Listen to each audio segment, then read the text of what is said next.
जय गुरुदेव दत्त। याच ठिकाणी आपल्या दत्त महाराजांचं मंदिर होतं, परंतु इथल्या पुढाऱ्यांनी, इथल्या लोकप्रतिनिधींनी काय केलं बघा।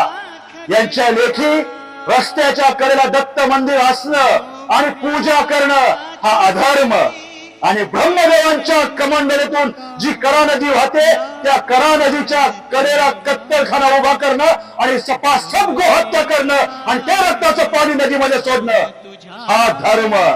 अरे मग तुमच्यामध्ये आणि अफजल खानामध्ये फरक तो काय राहिला? त्या अफजल खानाने तुळजापूरच्या तुळजा भवानीचं मंदिर पाडलं होतं आणि तुम्ही रातोरात या बारामतीतलं हे दत्त महाराजांचं मंदिर पाडलं, हे नवग्रहांचं मंदिर उद्ध्वस्त केलं।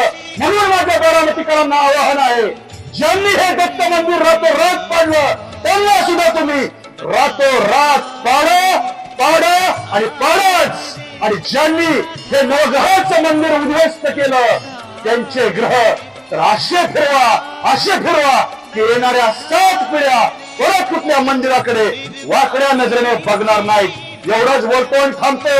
अवधूत चिंतन गुरुदेव दत्त।